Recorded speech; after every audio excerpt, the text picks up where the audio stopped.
하나님의 말씀 보겠습니다. 하나님의 말씀은 시편 61편 1절에서 8절 말씀입니다. 시편 61편 1절에서 8절까지 말씀을 한 목소리로 같이 읽겠습니다. 1절부터 읽겠습니다. 하나님, 내가 부르짖는 소리를 들으시고 내 기도 소리를 귀담아 들어 주십시오. 내 마음이 약해질 때 땅 끝에서 주님을 부릅니다. 내 힘으로 오를 수 없는 저 바위 위로 나를 인도하여 주십시오. 주님은 나의 피난처시요 원수들에게서 나를 지켜주는 견고한 망대이십니다. 내가 영원토록 주님의 장막에 머물며 주님의 날개 아래에 피하겠습니다. 주님은 나의 하나님, 주님께서 내 소원을 들어주시고 주님의 이름을 경외하는 사람이 받을 유업을 내게 주셨습니다. 왕의 날을 다하여 주시고 왕의 해를 다하여 주셔서 오래오래 살게 하여 주시기를 원합니다. 주님 앞에서 우리 왕이 오래도록 왕위에 앉아 있게 하시고 주님의 한결같은 사랑과 진리로 우리 왕을 지켜 주시기를 원합니다. 그때 나는 주님의 이름을 영원토록 노래하며 내가 소원한 바를 날마다 이루겠습니다. 아멘. 오늘 목요일 새벽에 저희들을 주님의 말씀의 자리 또 기도의 자리로 불러주신 하나님을 찬양합니다. 오늘 말씀을 통하여 하나님과 깊이 있는 말씀, 은혜의 말씀이 되어지길 간절히 소망합니다. 오늘은 내 마음이 약해질 때라는 제목으로 하나님의 말씀을 나누고 싶습니다. 여러분, 나의 마음이 약해질 때 우리는 어떻게 해야 됩니까? 어떠한 마음으로 이 땅 가운데 나아가야 할까요? 오늘의 본문의 말씀을 통하여 깨닫는 또 결단하는 시간이 되었으면 좋겠습니다. 오늘 본문의 말씀은 다윗이 지은 시인데 다윗의 배경에 대해서는 구체적으로 언급되어 있지 않습니다. 어떤 배경에서 이 시를 썼는지, 어떤 상황에서 이 시를 기록되었는지 구체적으로는 나와 있지 않습니다. 다만 이 내용에서 다윗이 큰 위기를 만난 상황에서 왕을 축복하는 내용이 담겨져 있습니다. 실질적인 사건을 소재로 한 것인지 불분명합니다. 만약 실제 상황을 대입해 본다면 다윗은 아마도 자신의 아들 압살롬의 반역으로 피난 갔을 때에 일어난 일이 아닐까 생각되어집니다. 그때의 상황은 마치 땅 끝에 서 있는 듯한 위기의 순간, 절망적인 상황에서 다윗은 무엇을 생각하며 이 시를 썼을까요? 기록했을까요? 다윗의 시에서 어렵지 않게 들을 수 있는 말이 오늘 본문 1절에 기록되어 있습니다. 그 첫 시작 하나님이라고 하는 그 부르짖음입니다. 그만큼 다윗의 삶의 전쟁력을 하나님과 연결해 놓고 살았다는 것을 알 수 있습니다. 그 시의 시작을 하나님이라고 부르짖고 있지 않습니까? 1절에서도 역시 하나님께 부르짖고 간절히 기도하는 장면이 기록되어 있습니다. 성도에게 하나님을 구하고 찾는 일은 일상이라고 할 수 있습니다. 그러나 특별한 어려움 때문에 짓눌려 있을 때는 오히려 기도조차 하지 못할 때가 있습니다. 내 삶 가운데 정말로 너무나 큰 어려움이 왔을 때는 아무것도 하지 못하고 기도하지 못할 때가 있다는 거죠. 그때는 문제가 믿음을 집어삼킨 상태가 되는 겁니다. 그러나 다윗은 자신의 마음을 다잡아 하나님께 집중하려고 하고 있습니다. 2절에 보면 이렇게 기록되어 있습니다.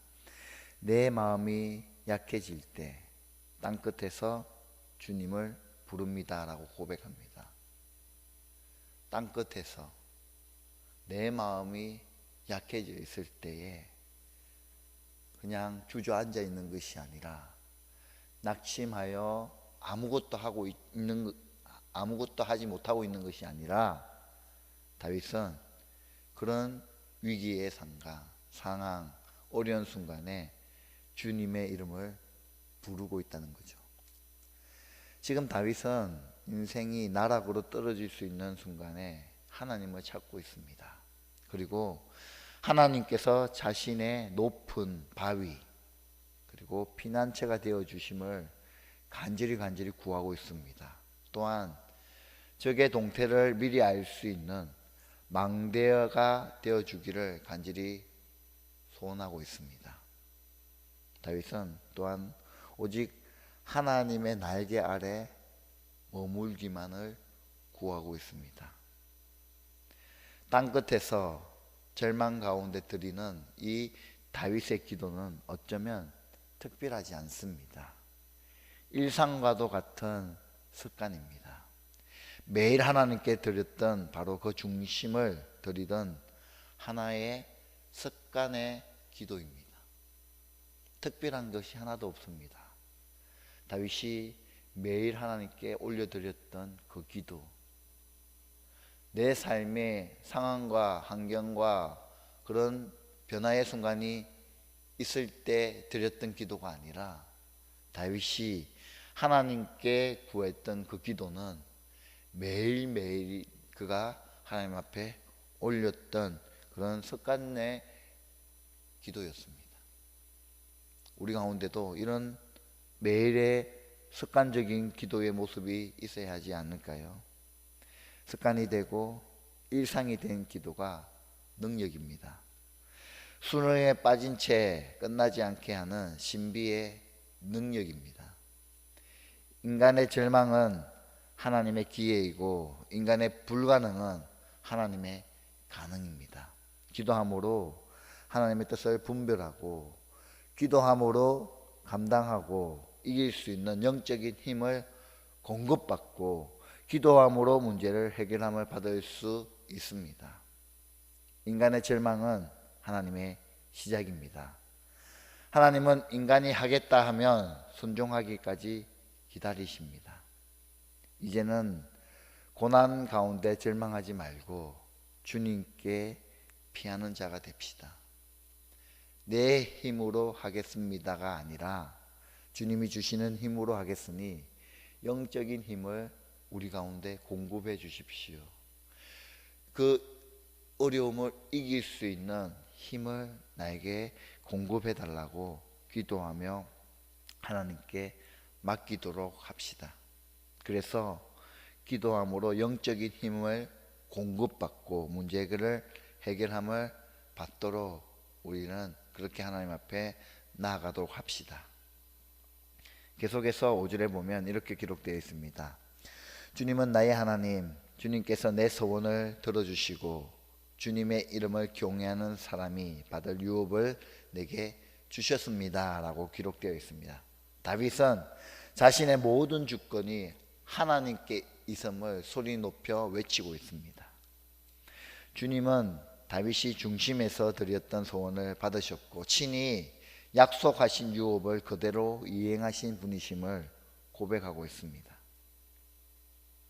어린 다윗이 사무엘로부터 기름 부음을 받았을 때에 드린 소원을 생각해 보십시오. 다윗의 일생은 어릴 적 드린 그 소원과 함께 평생을 살아갑니다. 비록 다윗에게 실수가 있었고 범죄도 있었지만 하나님을 언제나 자신의 주인으로 섬기며 일관되게 살아갑니다. 그래서 다윗은 하나님의 마음에 맞는 사람이었습니다. 하나님은 어떻습니까? 역시 자신의 약속을 다윗에게 다 이루셨습니다. 진정 성도는 하나님을 주인 삼아 살아가기만 해도 부족할 것이 없는 사람들입니다. 6절에서 8절에 보면 다윗은 하나님으로부터 주어진 관계를 알기에 다시 하나님께 소망을 하고 있습니다. 자신의 위기에서 건져주시고 생명의 복을 주시기를 소망합니다. 그래서 영원히 하나님 앞에서 살아가며 하나님의 인자와 자비를 누리게 해 주시기를 소망하고 기도하고 있습니다. 다윗은 더하여 주시고라고 말합니다. 이 말은 조건을 말하는 것이 아니라 당연히 그렇게 하실 것을 믿는다는 말입니다. 즉 하나님께서 자신을 건져주시고 구원하셨을 때 자신이 할 일을 미리 알려드리는 말입니다. 주님의 이름을 찬양하고 영원토록 영광 돌리는 삶을 살겠다는 그런 다짐을 하고 있는 것이죠. 다윗은 땅끝에서도 주님을 알고 믿으며 기도하는 시인의 자유함과 소망을 볼 수 있습니다. 그리고 다윗의 기도가 우리 모두의 기도가 되기를 소망합니다. 오늘 말씀을 적용하고 결단하겠습니다. 정말 피하고 싶고 원하지 않던 일이 우리의 삶 가운데 들어 닥칠 때가 있습니다. 나를 향해 던지는 모욕과 수치가 끝나지 않을 것 같아 모든 것을 끝내고 싶기만 한 자리가 있습니다. 마치 다윗처럼 땅끝에서 만난 벼랑과 같은 상황 앞에서 우리는 어떠한 삶을 살아야 하겠습니까? 어떻게 이 문제를 해결해야만 하겠습니까? 다윗은 아들의 반란을 피해 숨죽여 울며 땅끝으로 숨어듭니다. 다윗에게는 분명 죽고 싶기만 한 치욕의 자리였을 겁니다. 인생의 끝이라 여겨도 이상할 것이 없는 그런 상황입니다. 그러나 그 끝에서 다윗은 벼랑 아래로 떨어지지 않았습니다. 오히려 늘 그랬듯이 그는 눈을 들어 하나님을 향하고 있습니다. 그리고 하나님을 향한 기도의 문을 열어가고 있습니다. 우리 성도에게는 기도로 열면 열리는 것들이 많은 것들이 있습니다. 피난처가 있고 견고한 망대가 있고 영원히 거주할 수 있는 장막이 있습니다. 그뿐입니까? 온 우주를 덮고도 남을 하나님의 날개 그늘 아래 안식처가 우리 가운데 존재합니다. 그러므로 성도는 벼랑 끝에 설지라도 떨어지는 자가 아니라 기도의 문을 열고 비상하는 자들입니다. 자신의 하나님을 알고 믿음으로 기도하는 것이 우리의 힘이 되는 것입니다. 오늘도 믿음의 능력으로 기도의 능력으로 살아가시길 바랍니다. 꼭 기억할 것은 우리 삶 가운데 역사하시고 우리와 함께 하시는 그 하나님이 나의 아버지 된다는 것이죠. 나의 삶의 주인 된다는 것이죠. 하나님만이 나의 삶의 전부 된다는 것을 꼭 명심하시고 우리가 주저앉아 버리는 것이 아니라 어느 한 곳에 숨어서 나오지 못하는 것이 아니라 눈을 들어 하나님을 향하고 우리의 기도를 들으시고 응답하시는 하나님께 우리의 간구와 우리의 그 문제를 가지고 하나님께 기도하며 부르짖으며 나아갈 때 우리 가운데 역사하시는 그 하나님을 만나볼 수 있게 되는 것이죠. 그런 다윗이 경험하였던 그 하나님을 저와 여러분이 경험하시기를 주님의 이름으로 축원드립니다. 기도하겠습니다.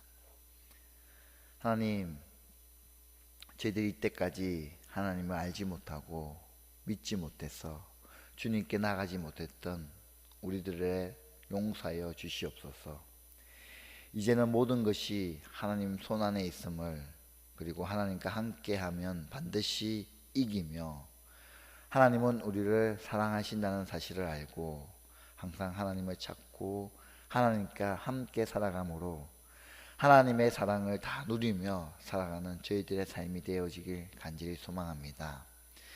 다윗이 하나님께 기도함으로 나아가며 다윗이 어려운 순간 땅끝에서 연약해 있을 때 눈을 들어 하나님을 바라보며 하나님을 찾으며 하나님을 간구했던 것처럼 우리의 삶이 그런 삶이 되어지길 간절히 소망합니다. 우리가 낙심하여져 있을 때 또한 문제 가운데 있었을 때에 하나님을 바라보며 하나님을 구하는 저희들의 신앙이 되어지길 간절히 소망합니다. 사람을 찾는 것이 아니라 그 문제를 해결해 무언가를 찾는 것이 아니라 눈을 들어 하나님을 바라보게 하시고 눈을 들어 하나님께 간구하는 저희들의 삶이 될 수 있도록 축복하여 주시옵소서. 오늘의 삶을 주님의 손에 올려드립니다. 우리 가정을 지켜주시고 사랑하는 우리의 자녀들을 지켜주시옵소서. 온전히 하나님 의지하며 하나님 신뢰할 수 있는 그런 하루 될 수 있도록 인도하여 주시옵소서. 이 모든 말씀 살아계신 우리 주 예수 그리스도 이름으로 기도드리옵나이다. 아멘.